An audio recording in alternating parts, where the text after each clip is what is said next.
मित्रांनो नमस्कार.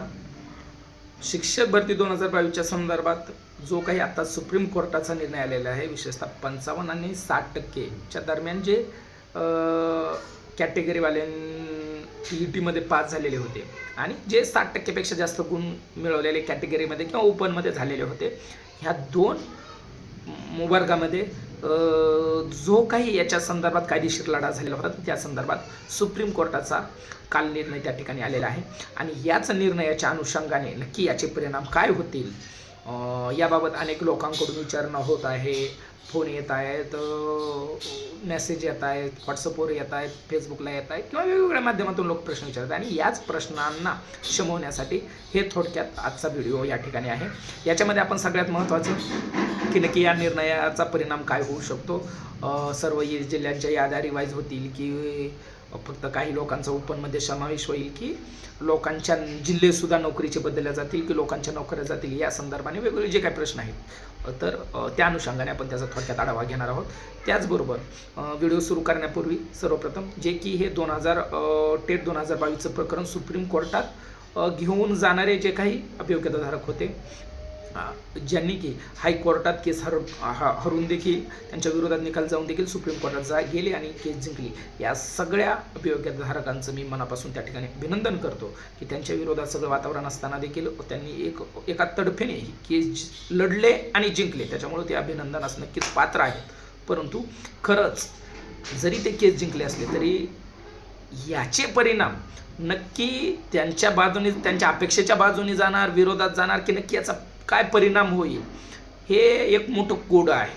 कारण की याचे परिणाम जसे दिसतील तसे नाही, तर वेगवेगळ्या अँगलने वेगवेगळे परिणाम त्या ठिकाणी घडण्याची शक्यता आहे. म्हणून याचा एक थोडक्यात आढावा नक्की काय काय होऊ शकतं, कुणाला फायदा, कुणाला नुकसान, कोणत्या कॅटेगरीला काय होऊ शकतं, याचंही आपण थोडक्यात आढावा या ठिकाणी आजच्या व्हिडिओमध्ये घेणार आहोत. तर बघा, जर आपण बघितलं तर मग आता ही याच्यामध्ये पूर्णपणे या मेरिट लिस्ट बनवणार का किंवा सर्व जिल्ह्यांनी ह्या याद्या रिवाईज होणार का, हा सगळ्यात महत्त्वाचा त्या ठिकाणी प्रश्न आहे. बघा, अनेक लोक त्या ठिकाणी विचारत आहेत आणि याच्या जर मुळाशी जायचं झालं असेल तर आपल्याला यामध्ये सुप्रीम कोर्टाने काय आदेश दिला हे लक्षात घेणं गरजेचं आहे. जर या ठिकाणी जर बघितलं तर सुप्रीम कोर्टाने काय सांगितलं, तर जे काही अपिलंट्स असतील किंवा ज्यांचं नुकसान झालं आहे कोणत्याही कॅटेगरीचे, जे ओपनपेक्षा जास्त टक्के गुण असून देखील ओपनमध्ये गेलेले नाही, तर अशा लोकांना ओपनच्या यादीत समावेश करा, एवढा एका ओळीमध्ये सुप्रीम कोर्टाने आदेश दिलेला आहे. आणि ते कसं करायचं, काय करायचं, ही संपूर्णपणे राज्य सरकारची त्या ठिकाणी याच्यामध्ये आता भूमिका त्या ठिकाणी निर्माण झालेली आहे किंवा त्यांना त्याच्यावर निर्णय घ्यायचा आहे की नक्की हे कसं करायचं. सुप्रीम कोर्टाने जो आदेश दिला तो कसं करायचं, मग याच्यामध्ये खरंच सगळ्या याद्या रिवाईज होऊ शकतात का याच्यामध्ये, किंवा पार लोकांचे जिल्हे बदलले जाऊ शकतात का, किंवा लोकांच्या नोकऱ्या देखील जातील का, याचा त्या ठिकाणी या अनुषंगाने विचार करावा लागेल. आणि म्हणून जो काही सुप्रीम कोर्टाने जर आपण याच्या बारकाईने याचं पाहिलं तर सुप्रीम कोर्टाने केवळ जे ओपन कॅटेगरीपेक्षा जास्त गुण असून देखील ओपनमध्ये आलेले नाहीत अशा लोकांचा समावेश ओपनमध्ये करावा, एवढाच याच्यामध्ये याचा मेन मुख्यतः आदेश त्या ठिकाणी आलेला आहे. ओके, आणि याचे आदेश कोर्टाने यांना दिलेले आहेत. आता आणि हा आदेश हे करताना यांना त्या नियमाप्रमाणे कसं करायचं हे सर्व ठरवण्याची जबाबदारी आता सरकारची आहे की नियमात बसून कसं करायचं. ओके, तर बघा, आता याच्यामध्ये संपूर्ण याद्या त्या ठिकाणी रिवाईज होऊ शकतात का, तर याची शक्यता खूपच नाममात्र आहे, जवळजवळ नाहीच आहे. त्याचे महत्त्वाचे 2 कारण आहेत की कोर्टाने तसं काही सांगितलं नाही. सगळ्यात महत्त्वाचं म्हणजे कोर्टाने निवड यादी कोणतीही रद्द केलेली नाही किंवा रद्द करा असं सांगितलेलं नाही किंवा नव्याने बनवा असं देखील सांगितलेलं नाही, असं काहीच सांगितलेलं नाही. कोर्टाने सांगितलं यांचा समावेश करा, ठीक आहे. फक्त मग असं किती लोकांवर अन्याय त्या ठिकाणी झालेला आहे, अशा लोकांना आयडेंटिफाय करून त्यांना ओपनमध्ये समावेश त्या ठिकाणी केला जाऊ शकतो. आणि हे मर्यादित स्वरूपात तेवढे लोक एक्स्ट्रा ज्या जिल्ह्यामध्ये या लोकांना देण्यासाठी जागा त्या ठिकाणी शिल्लक राहतील तर अशा ठिकाणी यांचा त्या ठिकाणी समावेश केला जाऊ शकतो. दुसरं याचं सगळ्यात महत्त्वाचं कारण की पूर्ण याद्या रिवाईज करणे किंवा मेरिट लिस्ट नव्याने बनवलं हे अशक्य आहे. कारण की कोणतीही गोष्ट, एखादा निर्णय जर लागू करायचा असेल तो प्रॅक्टिकली किती आहे हे देखील त्या ठिकाणी पाहावं लागेल. जर याचा विचार केला शिक्षक भरतीचा. शिक्षक वेगवेगळ्या टप्प्यात झालेली आहे आणि प्रत्येक टप्प्याचे वेगवेगळे परिणाम आहे. कोणी पहिल्या टप्प्यात अर्ज केला, दुसऱ्या टप्प्यात तो अर्ज केलेला नाही, कोणाचा प्रवर्ग बदलला काय, आणि हे सगळं खूप किचकट आहे. आणि त्याचबरोबर आपली प्रत्येक जिल्ह्याची नगर परिषद आहे, जिल्हा परिषद आहे, याच्यामध्ये महानगरपालिका आहे, याच्यामध्ये काही संस्था आहेत आणि वेगवेगळं आहे. आणि त्याशिवाय काही मुलाखतीशिवाय काही मुलाखतीसह अशा वेगवेगळ्या याद्या असल्यामुळं हे प्रॅक्टिकली शक्य नाही. पूर्ण राज्याची यादी डबल बनवणं हे करा, कारण की आणि सुप्रीम कोर्टाने नाही सांगितलं की तुम्ही पूर्ण यादी रद्द केल्या आणि नव्याने बनवा आणि नियुक्त द्या. विशेषतः 2-2 वर्ष या ठिकाणी लोकांना त्या ठिकाणी झालेले आहे आणि त्याच्यामुळे अशी कोणतीही सुताराम शक्यता नाही याच्यामध्ये की याद्या नव्याने बनतील आणि पूर्णपणे बनतील. त्याचबरोबर आहे त्या लोकांच्या नोकऱ्या जातील का, तर नाही. असं देखील सुप्रीम कोर्टाने आपल्या आदेशात कुठेही सांगितलेलं नाही की तुम्ही पूर्णपणे हे करा आणि ते करा. सुप्रीम कोर्टाने एकच सांगितलं की जे ओपनपेक्षा जास्त गुण असून देखील ओपनमध्ये नाही अशा लोकांना त्या ठिकाणी ओपनमध्ये समावेश करा आणि हे केलं जाऊ शकतं. तर हे कसं, तर हे याद्या रिकॅल्क्युलेट केल्या जाऊ शकतात की नक्की कोणत्या कॅटेगरीचं किती नुकसान झालं आहे आणि मग रिॲडजस्टमेंट यांची केली जाऊ शकते. आणि ही रिॲडजस्टमेंट करून जेवढ्या लोकांचं नुकसान आहे तेवढ्या लोकांना त्या ठिकाणी ॲडजस्ट करून तेवढ्या लोकांना नव्याने नियुक्त्या दिल्या जाऊ शकतात. ओके.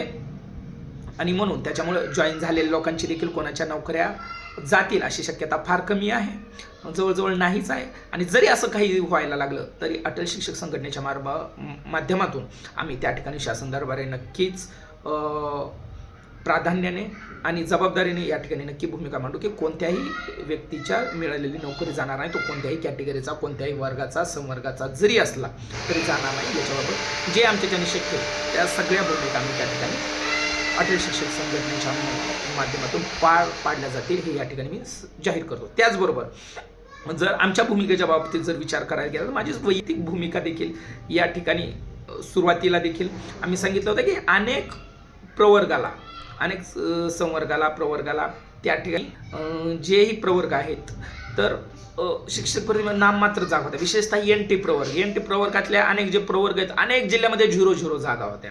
एक तर त्यांचा 1-1.5%, 2% आरक्षण आणि त्याच्यामध्ये इतक्या कमी जागा असणं, त्याच्यामुळे अशी परिस्थिती झाली होती की ओपन शिवाय यांना प्रवर्गच नव्हता. आणि त्याच्यामुळं अशा लोकांना देखील जर ओपनमध्ये जर त्या ठिकाणी मोठ्या प्रमाणात यांचा समावेश झाला नाही तर याच्यावर फार मोठं नुकसान होईल. ही देखील एक त्या ठिकाणी आमची भूमिका होती. त्याचपेक्षा 60%पेक्षा जास्त जे ओपन कॅटेगरीतले गुण मिळवणार आहेत यांना कोणतंही ज्यांना कोणतंच आरक्षण नाही त्यांच्या बाबतीत देखील त्यांच्या गुणवत्तेवर अन्याय होतो, ही आमची त्या ठिकाणी भूमिका होती. आणि त्याचबरोबर गुणवत्तेच्या बाजूने नक्कीच त्या ठिकाणी मी स्वतः देखील त्या ठिकाणी भूमिका घेतली होती. आणि जे हे 60%च्या बाजूने लोक आहेत तर यांना त्या ठिकाणी आपण वेळोवेळी त्या ठिकाणी लागेल ती मदत या केसमध्ये हायकोर्टामध्ये आपण त्या ठिकाणी केलेली होती. आणि त्या ठिकाणी त्या बाजूने आपण त्या ठिकाणी वेळोवेळी जाहीररित्या भूमिका देखील घेतलेली होती. परंतु हे सुप्रीम कोर्टात आता काय घडलं आणि हे लोक गेले, बाकीच्या अनेक घडामोडी घडल्या आणि याच्यामध्ये आम्ही त्या ठिकाणी एकदा हायकोर्टाचा निर्णय आल्यानंतर खूप मोठी भूमिका सुप्रीम कोर्टाच्या बाबतीत त्या ठिकाणी घेतली नाही, लोकांना जनजागृती देखील केली नाही. त्याच्यामुळे एका अर्थाने आमच्या भूमिकेचा हा पराभव आहे असं आपल्याला मान्य करावं लागेल आणि याची जबाबदारी देखील स्वीकारावी लागेल की आपण लोकांमध्ये जागृती करण्यात किंवा सुप्रीम कोर्टात जाण्याचं महत्त्व सांगण्यात किंवा ते पटवून देण्यात कमी पडलो किंवा आमची मेन भूमिका ती नसल्यामुळे आम्ही त्याच्याकडे दुर्लक्ष केलं. कारण की आम्ही फक्त या भूमिकेला सहकार्य केलं, मेन भूमिका आमची नसल्यामुळं आम्ही थोडं दुर्लक्ष केलं. परंतु एन प्रकारे आपण त्याच बाजूचे असल्यामुळं नक्कीच जर ही बाजू जर पडलेली असेल तर त्याची देखील जबाबदारी एक आम्हाला त्या ठिकाणी वैयक्तिक मला त्या ठिकाणी घ्यावी लागेल. आणि म्हणून या संपूर्ण प्रकरणाचं जे काही गुणवत्ताधारक विद्यार्थ्यावर अन्याय होणार आहे, जे NTच्या वर्गावर अन्याय होणार आहे त्याची देखील एक प्रकारे जबाबदारी त्या ठिकाणी आपल्याला घ्यावी लागेल. त्याचबरोबर या भरतीमध्ये नक्की कोणत्या प्रवर्गावर काय परिणाम होऊ शकतो याचं देखील आपल्याला त्या ठिकाणी विश्लेषण करावं लागेल. जर हे परिणाम जर तुम्हाला लक्षात घ्यायचं झालं असेल तर पाठीमागं आयुक्त कार्यालयाने त्या ठिकाणी ओपन प्रवर्गामध्ये कोणत्या कॅटेगरीचे किती लोक त्या ठिकाणी निवड झाले याची देखील एक यादी त्या ठिकाणी जाहीर केलेली होती. आणि जर ही यादी जर आपण सगळ्यांनी जर पाहिलेली असेल तर त्या ठिकाणी आपल्या लक्षात येईल की जवळपास फक्त 11,085 जागांची त्या ठिकाणी यादी दिलेली होती आणि जवळपास फक्त 1,000 लोक ओपनमध्ये निवड झालेले होते. जवळपास 10,000 लोक पहिलेच मागासवर्गीयांचे नियुक्त झालेले होते 11,000 पैकी. 11,000 पैकी फक्त 11,085 जी टोटल ओपनची जागा होत्या त्यातल्या 1,090 फक्त ओपनचे होते. बाकीचे 10,000 लोक विविध प्रवर्गातून मागासवर्गीय प्रवर्गातून त्या ठिकाणी नियुक्त झालेले होते. त्याच्यामुळे मागासवर्गीय प्रवर्गात मागं पुढं थोडंफार होऊ शकतंय. कोणत्या थोडेफार एखाद्या कॅटेगरीचे कमी होतील, एखाद्या कॅटेगरीचे उमेदवार वाढतील, एवढंच त्याच्यामध्ये फरक होईल. परंतु ओपन जे निव्वळ ओपन आहेत त्यांचं थोडंफार नुकसान होऊ शकतं. बाकीचे जर आपण प्रॅक्टिकली विचार केला तर जवळपास 95% लोक ॲक्च्युली आरक्षणात असल्यामुळं खूप काही परिणाम होणार नाही, कारण की प्रत्येकाचं कॅटेगरीतून सुद्धा सिलेक्शन झालेलं आहे, काही प्रमाणात ओपनमधून सुद्धा झालेला आहे. आणि त्याच्यामुळे सगळ्यात मोठा तोटा याच्यामध्ये जर कोणाला होईल तर तो असेल सगळ्यात महत्त्वाचा ओपन प्रवर्गाला देखील असेल. 50 ते 100 पदावर त्या ठिकाणी 50 पदावर तरी यांचा परिणाम होण्याची शक्यता आहे. आणि याच्यामुळं ओपनवर बी फार मोठा का परिणाम होणार नाही, कारण की प्रत्येक जिल्ह्याने हा प्रत्येक कॅटेगरीचं आणि ओपनचं कट ऑफ ठरत असतं. पूर्ण राज्याची एकत्रित लिस्ट बनत नाही, त्याच्यामुळं पूर्ण राज्याची एकत्रित नसल्यामुळं सगळं काही एकदा सुरुवातीलाच ओपनची बनत नाही. एकदा ओपनचं मेरिट एका जिल्ह्यातलं तुमच्या पहिल्या प्राधान्याचं झालं तर दुसऱ्या लगेच तिथं कॅटेगरीचे उमेदवार हाय मेरिटवाले सुद्धा जातात आणि दुसऱ्या जिल्ह्यात परत हाय मेरिटवाले जे पहिल्या जिल्ह्यात पहिल्या प्राधान्यक्रमावर लोक संपले त्याच्यानंतरचे येत असल्यामुळे खूप मोठा परिणाम त्या ठिकाणी ओपनवर सुद्धा होण्याची शक्यता फार कमी आहे. फक्त याच्यामध्ये जो 2 नंबरला परिणाम होऊ शकतो तो ओबीसी आणि एनटी प्रवर्गावर, कारण की एनटी प्रवर्गाच्या जागाच एवढ्या कमी होत्या की त्यांना आता त्यांच्या कॅटेगरीत जागाच नाहीत.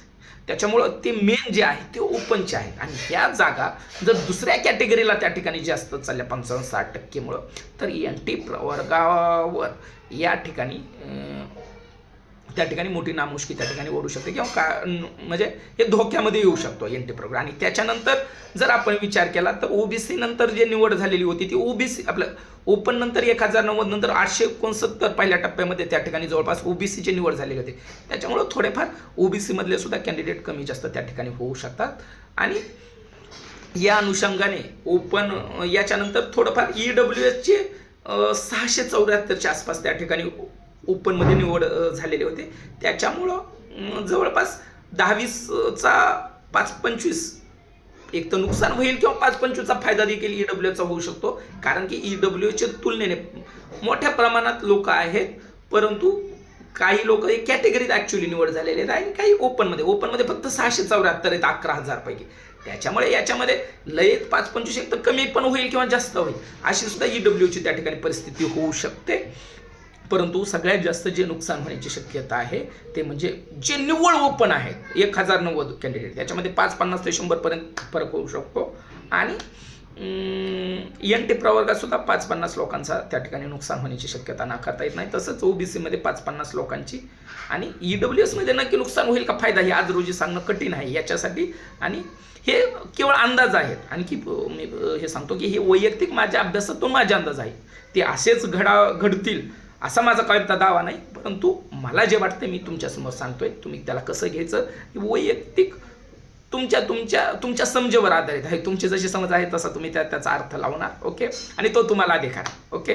तर या अनुषंगाने अशा प्रकारे या ठिकाणी याचा ह्या प्रवर्गावर देखील त्या ठिकाणी परिणाम होऊ शकतो. आणि जर अंतिम निष्कर्षाचा आपण विचार केला तर या ठिकाणी संपूर्ण मेरिट लिस्ट बनण्याची शक्यता जवळजवळ नसल्यास जमा आहे.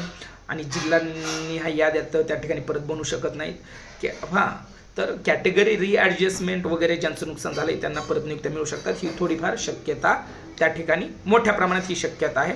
आणि ओपनपेक्षा जास्त जे गुण मिळवणारे लोक आहेत त्यांना नक्की ओपनमध्ये त्या ठिकाणी संधी मिळेल. त्याचबरोबर आधी जे जॉईन झालेले शिक्षक आहेत यांची नोकऱ्या जाण्याची शक्यता देखील फार नाममात्र आहे, जवळ नसल्यास जमा आहे. आणि जरी या ठिकाणी कोणती शक्यता निर्माण झाली तरी नक्की आम्ही ठामपणाने आपली त्या ठिकाणी बाजू शासनासमोर मांडू आणि आपल्याला न्याय देण्याचा प्रयत्न त्या ठिकाणी करू. आणि याचबरोबर परत एकदा या ठिकाणी मी जाहीरपणे त्या ठिकाणी लढणाऱ्या लोकांचं अभिनंदन करतो. परंतु बऱ्याच लोकांना या ठिकाणी हे कॅटेगरी रिॲडजस्टमेंट ज्यानंतर होईल त्या ठिकाणी त्यांना लक्षात येईल की जे ते ज्याच्यासाठी लढलं तसं काही याच्या ठिकाणी घडण्यापेक्षा उलट त्यांच्या कॅटेगरीला सुद्धा नुकसान झालेलं यातील अनेक लोकांना त्या ठिकाणी जाणवेल, हा मला ठाम विश्वास या ठिकाणी वाटतो. आणि म्हणून या ठिकाणी आता पुढे सरकारने हा निर्णय कशा प्रकारे लागू करते हे पाहणे आपल्या सगळ्यांसाठी त्या ठिकाणी महत्त्वाचे आहे. आपण आपल्या पद्धतीने आपापली भूमिका शासन दरबारी मांडू.